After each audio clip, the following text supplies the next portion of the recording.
Let's start out this hour right now on Capitol Hill, talking about those closed-door meetings between a Navy admiral and senior lawmakers. So the meetings are high stakes.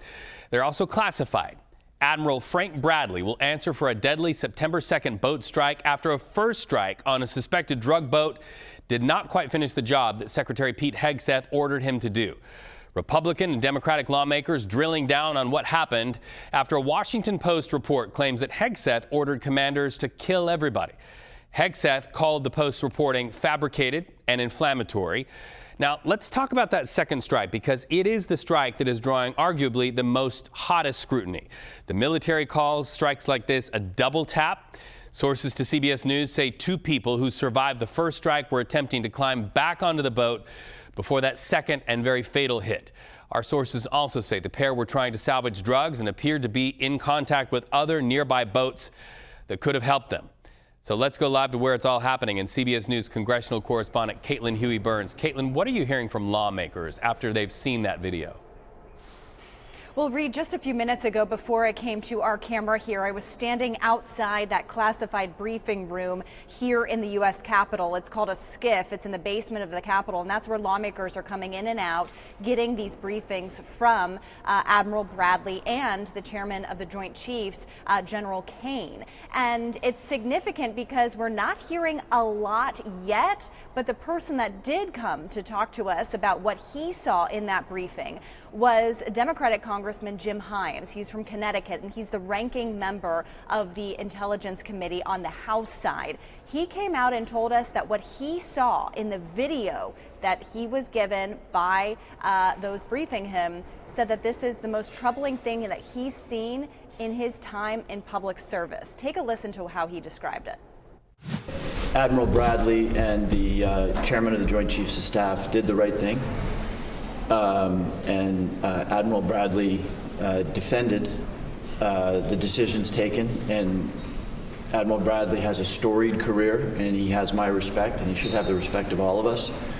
But what I saw in that room was one of the most troubling things I've seen in my time in public service.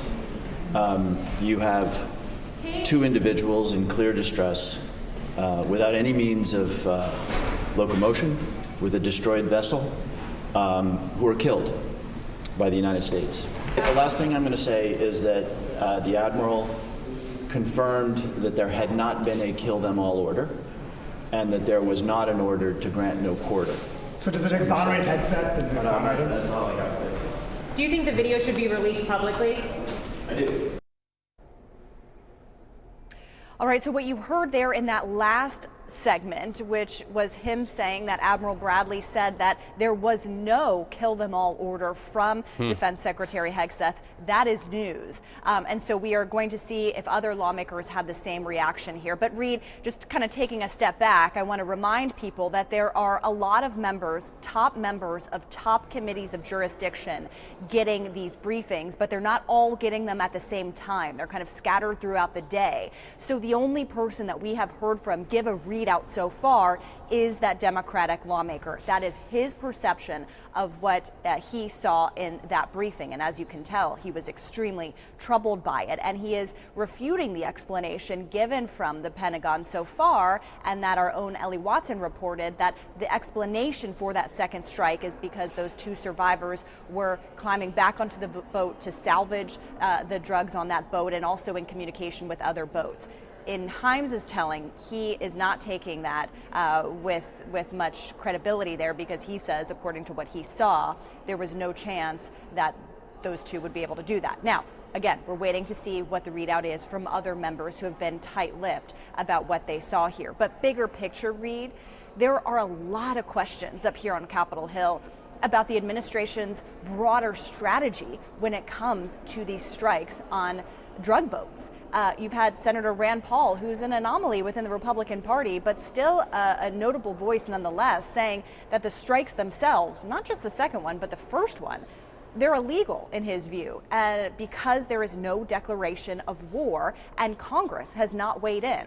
So Senator Paul and 3 other Democrats have introduced a War Powers Act that says the administration can't conduct these strikes without consulting and getting the approval from Congress. We'll see if that gets anywhere. It probably won't, but we'll see whether that gains any momentum after these briefings. But the bigger picture here is that lawmakers want to know what the strategy is. Are we at war? And does that then justify these strikes in the first place? It's an open question.